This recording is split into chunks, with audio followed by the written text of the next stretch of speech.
treat.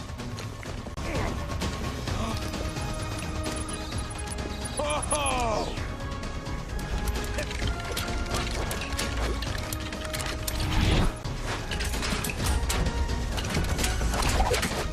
I am a master builder!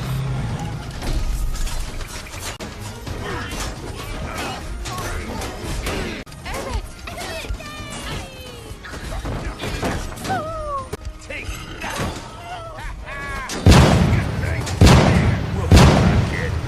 Here's how we do it, pirate style!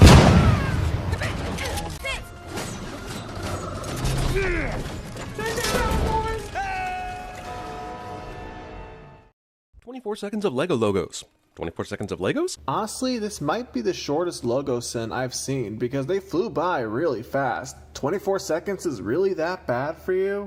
This is a great opening shot, no doubt, but those are large Lego sheets that make up the lava, so there shouldn't be any way to make bubbles according to this movie's rules. Oh boy, you're really stretching here. We have literally never seen lava anywhere else in this movie, and anytime we see Lego sheets that are supposed to be water, there would be bubbles that pop out, like when Metalbeard leaves Cloud Cuckoo Land. So what rules are you referring to? I would argue that this scene showing the lava doing this is the movie establishing its own rules, considering this is literally the opening shot. Your robots are no match for a master builder.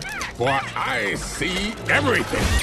My eyes. Vitruvius is right. He's a master builder that should have no problem taking on a few f***ing peon robots like these. But all he does is summon up a flock of seagulls to attack them and is immediately shot? What the That's not the point the movie is making. Vitruvius underestimates Lord Business and his robot army, and I have a feeling he didn't know about the laser. It's possible that those birds would have done some damage if they weren't prepared for it. Nothing's gonna stop me now! Wait, there was a prophecy. Why doesn't Business just kill Vitruvius right now? Especially after he's already ordered the robots to destroy him? He does, or at least he attempts to. That was a great, inspiring legend that you made up. Actually, Lord Business is correct, but we're still going to watch an entire movie pretending he was wrong, only to learn he was correct. No, we're not going to skip over you blatantly showing that Lord Business did attempt to kill Vitruvius. 8.5 years later? You're telling me it took that long for Lord Business to weaponize the Craggle? This is more of a reference to Finn's age, the kid that is revealed to be playing with these toys in the real world. The level of detail in this movie is awesome, but how the hell does Emmett ride that bike over there? It's only got one Lego stud for a seat, which means only half of his ass will fit, and he'll be all lopsided. Am I thinking too much about the practicalities of transportation in an animated toy movie? You bet I am. This might be the dumbest sin I have ever come across. You're telling me you've never seen a Lego minifigure on a bicycle? Here's a picture, just in case you haven't. Good morning, doorway. Good morning, wall. Even a chipper, frequent hello person wouldn't say hello to their bedroom doorway every day. I mean, come on, the doorway? And not the door itself. What door? You literally showed Emmett walking through the doorway with nothing there for him to open up. Why has everything thus far been Lego-sized, but suddenly this razor and toothbrush are ginormous? Because that's how big the actual Lego pieces are. Have you not done any research for this video? Also, this funny costume montage reveals that Emmett either has a Fletch-like obsession with disguise, or he's previously had careers as a surgeon, an archer, a magician, a clown, and Godzilla. Or these are probably Halloween costumes. Tonight on Where Are My Pants? Lego Movie steals the Ow My Ball show from Idiocracy. Jeremy makes a pop culture reference that isn't a sin of the movie cliche. I can get the irony of everything is awesome while seeing a 16-lane interstate piled with cars and confusing road signs, but one side of this should be relatively free of cars, correct? One's going into town, the other's going out of town. This is just going to be like the Toy Story 3 video, isn't it? Where he constantly questions logic in a world that is meant to be in a kid's imagination. And that's going to be fun, trying to come up with new ways to say that same thing over and over again. Park between the lines. Yes! Jesus, every single car in this row parked at the same time? How is there nobody parked already? This isn't so much parallel parking as it is impossible synchronized parallel parking. Emmett said park between the lines, not try parallel parking. I know these signs are basically a representation of Papa Farrell's rules for his kid, but no marching bands? Was that necessary for an 8-year-old or at all? I doubt it, but Finn is an 8-year-old kid, so it's very possible that he's exaggerating his feelings toward his father. That kind of feeling that the parents don't like their kids having fun. I can sing this song for hours! You've been at work for 5 hours and it's already dark? The hell kind of bull place do you live anyway? Looks more like sunset to me, but also Emmett has been hanging out a lot going through Bricksburg before going to work, so if I had to guess, he probably works the late shift. Even if this isn't true, I will bring up again that this is in a kid's imagination, and it's possible he doesn't realize how long work shifts actually last yet. Huh, who knew Lego pieces could be linked to the cloud or even electrified? That's how Finn imagined his Lego piece to work. I mean, he did the same thing for that TV earlier, but you didn't say anything about that. And there are so many cars and planes in this movie that work fine, and yet you never question those somehow getting electricity, so why is this the most unbelievable thing? Well, I guess I'm gonna have to report you. I'll take 2 sins off for this hilariousness, but then add 1 back for Wildstyle taking off her mask for any reason during this mission. Mask? Do you mean hood? I don't mind this kid imagining all this happening, but just how deep do his dad's Lego buildings go anyway? You just answered your own question. Finn is imagining this. It doesn't actually go that deep. Just 3 days before President Business is going to use the crackle to end the world. President Business is going to end the world? Bad cop goes all Hagrid on our asses and says more than he should, which allows our hero to kickstart the plot. You're forgetting a huge plot point in this scene. Bad cop thinks that Emmett is a master builder since he found a piece of resistance, so he assumes that he already knows all of this. When you say Harry, I go, when you say the other guy, I go, Characters go to great lengths to describe how aggressively average and inconsequential Emmett is. Also, this interview footage of construction workers was expertly shot and edited for maximum Emmett humiliation. Narration. you know, he's just sort of a... Also, Bad Cop's video investigation somehow led him to the coffee shop to talk to the barista. Remember the cameras? The movie earlier established that Lord Business keeps an eye on everyone, so Bad Cop was able to figure out that Emmett regularly goes to this coffee shop. It's at this point I wonder, how did Emmett get the piece of resistance glued to his back? The only person in this universe with the craggle is Lord Business. Yeah, sure, we know the kid Finn did this in the real world, but glue is supposed to be bad, remember? No, that wasn't my editing. That is actually how the audio is in the video. Also, you again literally answered your own question. Wildstyle is such a lethal assassin here, it makes me wonder why they need a dozen heroes and a plan at the end of this movie, instead of just sending in Wildstyle and letting her go all berserker on the enemy. I will point out that Lucy did try to fight the enemy at the end of the movie after the plan goes wrong, but then they were prepared for that by wrapping a rubber band around her. Clearly, they were not prepared for her in this scene. Also, if Wildstyle is this awesome at fighting, then why did she care that Emmett saw her earlier? Couldn't she have just run down to get the piece of resistance and whooshed on out of there? Because Emmett pulled out his phone to report her. And how did Emmett make his way up to ground level without Wildstyle noticing and just taking the piece while he's passed out? Bad Cop and his robots found him under there and arrested him. It's also possible that Lucy left and then came back and found Emmett and the piece gone and then went to find out where he was. Cut him off on Elm, now! Or whenever you can. 10-4, Bad Cop. Good cop should be reserved to interrogations, right? Otherwise, he's just giving his crew mixed messages. Considering the robots immediately cut him off where Bad Cop told him to, I think it's likely that they don't listen to Good Cop. We need to meet up with Vitruvius and tell him the piece has been found. But didn't Vitruvius get kicked off the cliff into the lava at the beginning of this movie? Are you telling me he had a Gandalf-like experience where he fell to his death but became Vitruvius the White? No, it's just that Finn simply imagined that he survived that, which I can buy an 8-year-old would do. Hang on, sir! Why didn't you just do that in the first place? Because she didn't think of it? Because she thought they would get past all the cops? My point is that Lucy is a flawed character and isn't going to think of the best solution immediately. You ruined the prophecy. Hang on, Wildstyle. I'd say if the prophecy allowed Emmett to collect the piece of resistance, it's the prophecy that's f***ed up here. Again, Lucy is flawed, and she's right now angry at Emmett because she's been looking for the piece for a long time, and here's Emmett who found it by accident. Use the Craggle to end the world in 3 days. Taco Tuesday. Yeah, but it's only Taco Tuesday in Bricksburg. How's Lord Business gonna gather everyone for destruction in the other worlds? He isn't. He's simply gonna move on to the other worlds after he's done with Bricksburg. Also, why, if you hadn't read the script, would something as scrumptious as Taco Tuesday tip off your spidey senses? Because it was placed on the calendar by Lord Business, whom Lucy knows is a bad guy. The Craggle! So basically this is the Star Trek's V'ger, or the Planet of the Apes' Kalima. Jeremy makes a pop culture. I won't test it on you. I'll do it on your parents. Lord Business imports Bad Cop's parents' entire house, instead of just abducting the two of them and craggling them to a random Lego piece. Lord Business wants everything to be perfect, and he thinks Bad Cop's parents being glued in front of their house as if they're posing for a picture is the perfect image to show. This is also similar to what Finn's father would want them to look like. Removing Good Cop's facial features removes the entire Good Cop personality from this guy, somehow. No, it simply removes his ability to express that personality, especially considering this scene later on. I hope there's still a good cop in me somewhere. I'll hold these guys off. You go stop them. Yay! Also, as an aside, is Lego sex the most basic thing ever, or what? Hey, my rounded peg would seem to fit in your rounded hole. Come, let us attach and unattach ourselves together repeatedly for a few minutes. For the 100th time, this is a kid's imagination. He wouldn't even know about sex, so he wouldn't even think about that. Meet me upstairs in 10 seconds. This is hilarious, but why would the Octon title card company make silent title cards for what is the protagonist's adventure? More importantly, why make title cards for anything? This is literally just a gag for the audience. It's not supposed to be a thing in universe. Your mind is already so prodigiously empty that there is nothing in it to clear away in the first place. Is this the silliest movie Morgan Freeman's ever appeared in? No! He was also in Ted 2, Now You See Me 2, and Dolphin Tale 2. I know, crazy, right? Still true. So, I take it that the sin is that Morgan Freeman is in a silly movie? Dude, it's literally called The Lego Movie. What did you expect? Again, why not do this in the first place? Because he didn't think of it? Because he thought he would get them fine without it?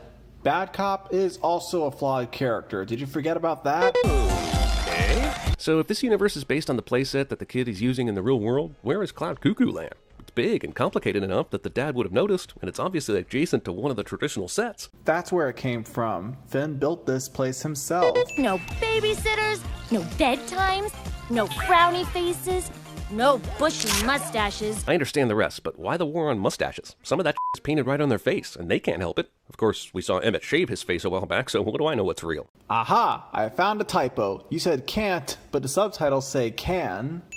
Sharks! But that shark is out of water. That doesn't compute at all. Why implement a shark defense system on the infinitieth floor, miles above sea level, and, sea? They're probably robot sharks. And strange, dangerous relics that entrap, snap, and zap. How are those used against you again? Every single part of this story shows you getting your asses kicked by all the dangerous stuff in the tower. But here, the relics are just sitting on their pedestals, being used by nobody. Is this seriously a real question? Metalbeard is implying that the robots use those relics against them, and the movie is simply showing you them on display. Emmett and company had to ride a rainbow bridge up to Cloud Cuckoo Land, but this pirate drops out of it into the water with no sign of any kind of rainbow bridge in sight. Is the rainbow bridge temporary? Yes, the movie literally shows you that the rainbow disappeared after the Batmobile parked. It's a tracking device! Huge-ass blinking tracking device goes unnoticed by everyone in this entire movie until now, because of course it does. And neither did you, or any audience members for that matter, especially considering it didn't start blinking until Bad Cop arrived. To the Batmobile! Dang it. To the invisible jet! Dang it. Wow, in a total dick move, Wonder Woman must have parked her jet literally on top of the Batmobile. No, you can clearly see in this shot 2 different platforms that the Batmobile and Invisible Jet were on. This guy says he's hyper-observant, remember? No! We must protect the peace! I guess Lego Superman doesn't have the power to just end this entire attack by Bad Cop right now? Because Finn didn't imagine Superman being that powerful. I think he just wanted to make Lord Business seem that much more scary, and so depowered him. Or he probably didn't know the extent of his powers. Y'all ready for this? Oh no! They were ready for that! This hilarious moment interrupted by logic. It was a basketball. They didn't have to be ready for it. It's fucking harmless. You were part of a group that was just giving Emmett for being useless, and then you go and do this? You Lego Shack, you're a fraud. You're no more a master builder than Emmett is. The movie is implying that the basketball would have broken through these ships because they are Lego. The reason they didn't is because Bad Cop mentions that they're glued together now.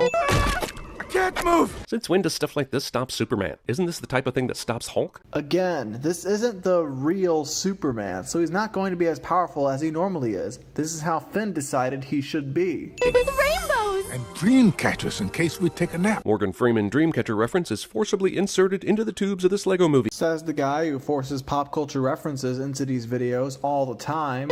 You must embrace what is special about you. But that's nothing. He's an instructions-following loser. That's the entire point of the movie, actually. That even a nobody's ideas are worthwhile. But here you suggest he's still special in some way, despite numerous moments proving he is not, and you knowing you made the whole thing up in the first place. You're forgetting the one thing that makes Emmett different from all the other master builders. He's dumb and comes up with stupid plans that somehow work. He builds a double-decker couch in this scene, which seems dumb, but then, unlike the submarine, which falls apart and explodes, the couch stays together.